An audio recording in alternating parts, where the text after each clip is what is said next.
Quiero que me acompañen. 53. Vamos a leer dos versículos, el 5 y el 7.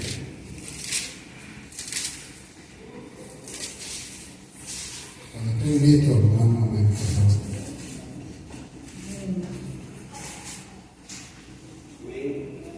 Amén.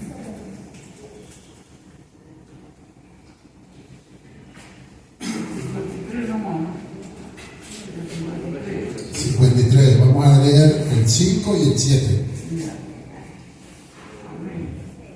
Mas él herido fue por nuestras rebeliones, molido por nuestros pecados, el castigo de nuestra paz fue sobre él, y por su llaga fuimos nosotros curados. El 7. Angustiado él y afligido, no abrió su boca.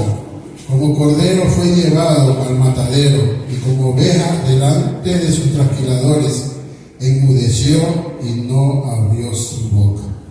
Santo eres tú, mi Señor, mi Dios, Padre bueno y eterno. Y Señor Jesús, que esta noche tu palabra sea dicha, y que los hermanos que están aquí presentes, Señor, puedan entenderla y darle, Señor, a mí la capacidad de poder expresarle también bien, para que ellos puedan entender tu santa palabra. Espíritu Santo, que sea usted tomando el control, Padre, de toda cosa, de toda palabra que salga de mi boca, mi Señor. Te lo pido y oro en el santo nombre de Cristo Jesús. Amén. Bueno, como título le había puesto a este tema, le puse Jesús, el Cordero. Amén. Jesús ya saben que fue crucificado, ¿no, verdad? Pero resucitó. Entonces en la Biblia, en Génesis 3:21, en el 3:21 tenemos el primer sacrificio de Dios con sangre. Si pueden leerlo, por favor. Y Jehová Dios hizo al hombre y a su mujer túnicas de pieles y los vistió. Según los eruditos, estos interpretan esto como el primer acto de sacrificio. Amén. Donde Dios proveyó una cobertura para el pecado humano. Amén. Derramando la sangre de un animal, prefigurando el sacrificio de Cristo, ¿verdad? Amén. Ahora tenemos el primer sacrificio humano, que fueron de los hijos de Adán, Caín y Abel. Esto está en Génesis 4:4. ¿Se lo pueden leer? Amén. Y Abel trajo también de los primogénitos de sus ovejas, de lo más gordo de ellas, y vio Jehová con agrado a Abel y a su ofrenda. Entonces, los israelitas consideraban la sangre de un animal como un símbolo de la vida misma. Esto está en Levítico 17:11. Puesto que la sangre representa la vida o lo contrario de la muerte, su rociado alrededor del templo actuaba como un detergente, o sea, limpiaba los pecados de la humanidad, del hombre. Porque Dios ordenó sacrificios de animales a los israelitas. Estos sacrificios orientaban a los israelitas hacia Jesucristo y recalcaban la necesidad que tenían de confiar en su sacrificio expiatorio para redención. En Juan 1:29 tenemos a ver cuando viene Jesús y Juan lo ve y dice: el siguiente día vio Juan a Jesús que venía a él y dijo: he aquí el Cordero de Dios que quita el pecado del mundo. ¿Por qué se llamó a Jesús el Cordero de Dios? Porque Jesús acepta la voluntad de su Padre y se sacrifica y se deja crucificar para salvar del pecado a la humanidad. Amén. La provisión sacrificial de un cordero enseñó a los israelitas que podían salvarse de la muerte con la sangre de un sustituto. O sea, es decir, el sustituto sustituto de nosotros fue Cristo. Amén. Y esto ya señalaba la venida de Jesucristo, quien fue enviado a derramar su sangre inocente para que tuviéramos la oportunidad de escapar de la muerte. Jesús también fue llamado el Cordero Inmolado, porque la muerte del Cordero fue una obra de expiación. Esto significa el sacrificio de Cristo purificó al pecado, expió, borró la mancha, eliminó el pecado, quitó nuestros pecados. ¿Cuál fue el propósito de la muerte de Jesús? Eso lo podemos ver en Primera de Pedro 3:18. ¿Lo pueden leer, por favor?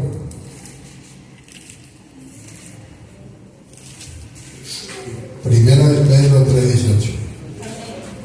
Dice, porque también Cristo padeció una sola vez por los pecados, el justo por los injustos, para llevarnos a Dios, siendo a la verdad muerto en la carne, pero vivificado en el espíritu. Porque el propósito era llevarnos a Dios. Porque antes de la muerte de Jesús estábamos muy lejos de Dios. Estábamos en pecado. No podíamos llegar a Él.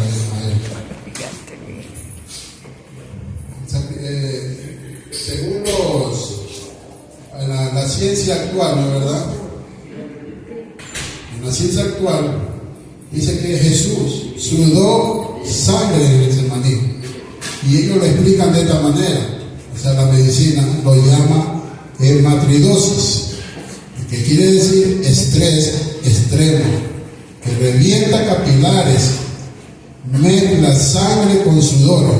Por eso que Jesús empezó a derramar su sangre antes de la cruz. O sea, ya en el Getsemaní, ya Jesús ya derramó su sangre. En el madero, Jesús no cargó una cruz bonita, cargó un madero áspero, reutilizado, lleno de astillas. Sus heridas abiertas se pegaban al madero con cada paso que él daba. Él tomó tu maldición y la mía para darnos vida. Los látigos de los romanos tenían bolas de metal, huesos y ganchos que arrancaban la carne y muchos morían. Solo en esta etapa, por hemorragia, Jesús sobrevivió por ti y por mí. ¿Qué humano iba a soportar eso? Ninguno. Ninguno. Nadie. Y la columna vertebral estuvo expuesta, como dice en el Salmo 22:17, ¿no? Que por Señor me contaron todos mis huesos, dice. Fue por la flagelación, que podía dejar ver sus costillas y vértebras expuestas. Jesús fue desnudado físicamente y espiritualmente. Cargó con tu vergüenza y la mía. La neurología del dolor, los clavos, no fueron en la palma de la mano, sino en las muñecas. Allí estaba el nervio medio, uno de los más sensibles del cuerpo. Dios mío. Cada respiración le provocaba dolor eléctrico insoportable. Dice la asfixia progresiva. La muerte por crucifixión es asfixia, no desangramiento. Mas para respirar, Jesús tenía que impulsarse contra sus pies clavados. Ay, Cada inhalación que él hacía era un grito silencioso. El taponamiento cardíaco, cuando el soldado atraviesa su costado y sale sangre y agua, es señal de derrame pericárdico, colapso del corazón. Es decir, que Jesús literalmente murió con el corazón roto. Todo eso por nosotros. Jesús murió por decisión. A diferencia de cualquier crucificado, Jesús murió antes de tiempo. La Biblia lo dice en Juan 19:30, dice, entregó su espíritu, pero no se lo arrebataron. Él decidió morir porque decidió salvarte a ti y a mí. Amén. La ciencia explica el dolor, la cruz explica el amor. Jesús no murió porque era débil, murió porque nos amaba. Ay, Señor bendito. Bueno, anteriormente los sacrificios que se hacían, de verdad, era para el perdón de los pecados. Por eso tenían que matar a los corderos, regar la sangre y todo eso. Pero eso se hacía, tenía que hacerse siempre. Amén. Siempre tenía que hacerse. Amén. Pero cuando lo hizo Jesús, Pues lo último. Él lo hizo una sola vez Amén. y para siempre. Amén.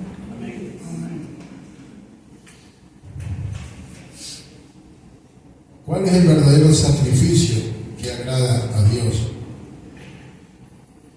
La muerte de Jesús como el único sacrificio perfecto y completo que cumple toda la preparación y predicción del Antiguo Testamento. No necesitamos hacer ningún sacrificio por nuestro pecado. Él ya lo hizo por nosotros. Amén. El significado del sacrificio de sangre en el Antiguo Testamento, uno de los propósitos del sacrificio era reforzar la gravedad del pecado, como está escrito, que la vida de la carne está en la sangre. Eso también está en Levítico 17:11, ¿no? Y la paga del pecado es muerte. Eso está en Romanos 6:23. La práctica del sacrificio de sangre era una especie de reparación por el pecado. ¿Qué dice Efesios 5:2? Y andad en amor como también Cristo nos amó y se entregó a sí mismo por nosotros. Dice, ofrenda y sacrificio a Dios en olor grato. Romanos 12:9. El amor sea Amén. sin fingimiento, aborrecer lo malo, seguir lo bueno. Que nos amemos, quiere decir eso, con sinceridad, rechazando todo lo que es malo y que no nos apartemos de lo que es bueno. Amén. Que nos amemos como hermanos, pero siempre con respeto. Tenemos que respetarnos. En Romanos 5:8 nos dice, Dios muestra su amor para con nosotros, y que siendo aún pecadores, Cristo murió por nosotros. Mucho más ahora, habiendo sido justificados por su sangre, por medio de él seremos salvos de la ira. Vivir según el Espíritu y en unión con Cristo Jesús nos libera del pecado y de la muerte. Recién acabamos de pasar una festividad, ¿verdad? El mundo entero festejó la Navidad. Entonces, cuando el Señor puso este tema en mi mente, yo trabajo en el centro. Tengo la opción de hablar con muchas personas, con los que tienen dinero, con los que tienen poco, con los que no tienen nada, aún con las personas de la calle, ¿verdad? Y el Señor me llevó a hacerles una pregunta a cada uno de ellos, que qué significaba la Navidad para ellos. Unos decían los regalos, otros hablaban de los Reyes Magos, otros hablaban de Papá Noel y de la comida. Pero un indigente, él dice que cuando él caminaba, él vio un pesebre, dice él, y vio al niñito, ¿verdad?, que ponen ahí. Y dice que él comenzó a llorar, y que la gente le decía, ¿por qué lloras? Y él no podía hablar, no podía expresarse, porque él sabía, él Él sabía que ese muñequito ahí que representaba, ¿no verdad?, a nuestro Señor, iba a ser el que nos iba a salvar a nosotros del pecado. Y Él me lo dijo. Imagínate, todos los que tienen poderes, tienen cómo vestirse, tienen cómo comer, tienen casas. Y Él, que no tenía nada, que duerme en la calle, Él sí lo sabía. Pero no porque Él por ciencia mismo de Él, ¿no verdad?, sino que es el Espíritu Santo que te lo hace saber. Es el Espíritu Santo. Entonces, ¿qué es para nosotros o para el mundo la Navidad? La Navidad es la celebración del momento histórico en el cual Dios vino a la tierra en la persona de su Hijo amado Jesús para reconciliar al hombre pecador mediante su muerte sustituta en la cruz. Romanos 5:12. Por tanto, como el pecado entró en el mundo por un hombre, así la muerte pasó a todos los hombres, por cuanto todos pecaron. Amén. Esto significa que Jesús murió por otros, Amén. para redimir a la humanidad con el Padre. De eso se trata la Navidad. No se trata de ángeles, ni pastores, ni pesebres, sino de la obra y sacrificio del Dios Todopoderoso. Muchos celebramos la Navidad, pero no la Navidad bíblica, como debería ser. Es una Navidad que ha sido impregnada en nuestras mentes desde que éramos chiquitos, ¿no verdad? Y cuadra, como dice, cuadra con planes e ideas con respecto a la Navidad. Los adornos, los árboles, todo es un comercio ahora. Filipenses 2, pueden leer por favor, Filipenses 2, del 5 al 11.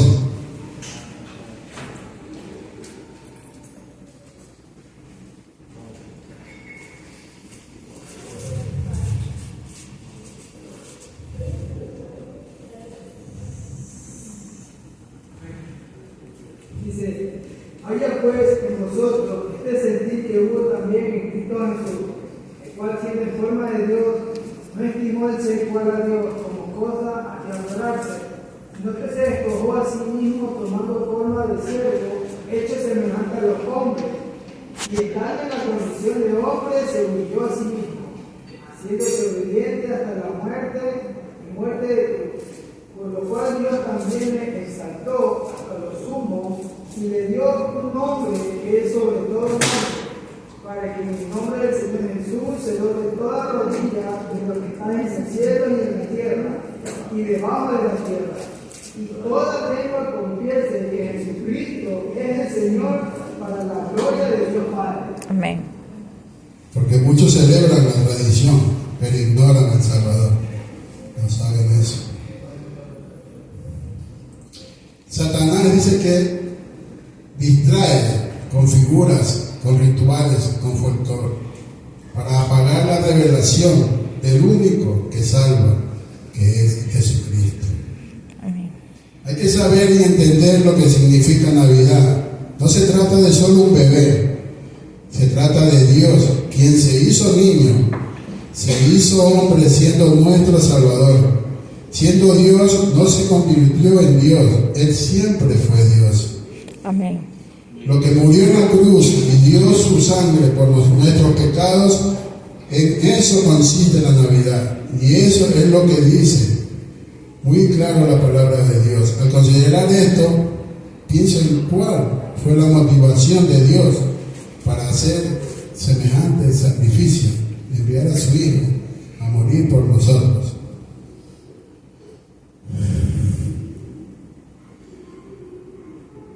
Dios no podía hacer esto, solo podíamos salvarnos nosotros mismos, porque nosotros mismos no podíamos salvarnos, porque somos pecadores. Amén. Fue por su amor incondicional hacia nosotros. Primero fuimos creación, después de la muerte de Cristo y de recibirlo como nuestro Salvador, ahora podemos llamarnos hijos. Hijos. Amén. Hijos de Dios. Bueno, voy a hacer soy muy corto de esto, pero voy a hacer tengo una pequeña reflexión. Cuando yo estaba así en este tema, que estaba investigando todo eso, el Señor trajo a mi mente algo, una comparación, la verdad, del reino de Él con nuestros trabajos. Yo trabajo en el centro, yo trabajo en un edificio, la verdad. Anteriormente el paso para las oficinas era libre, pero ahora pusieron unos torniquetes. Entonces, todo el que quiere ingresar tiene que presentar su cédula.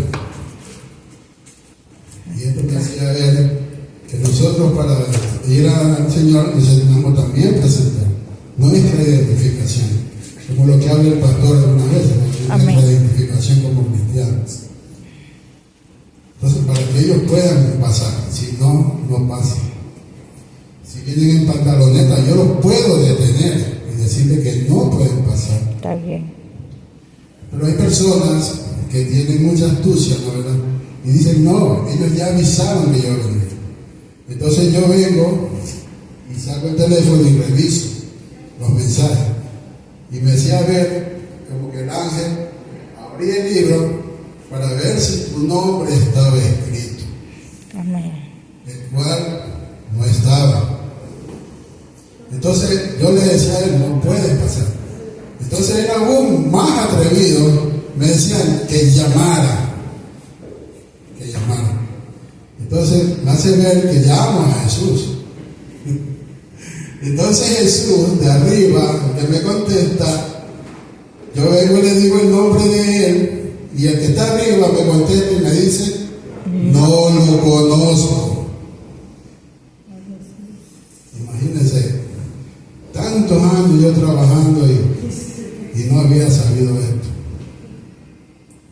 Y en esa noche, porque fue en la noche, que Él puso eso en mi mente. Amén. Y hizo la comparación. Así es. Que yo puedo permitir a alguien que pase, pero también lo puedo detener. O sea, no todos estamos aptos para estar con Él. Amén. Así que revisemos nuestros corazones, Amén. ¿Cómo está? nuestras mentes, nuestros pensamientos. Porque podemos estar equivocados pensando que ya somos salvos. Y en realidad, ni una pizca tenemos de salvos, ni de santos. Porque Él dice ser santos como yo lo soy. Amén. Gracias, querido hermano, y que el Señor me lo bendiga. Gloria a Dios.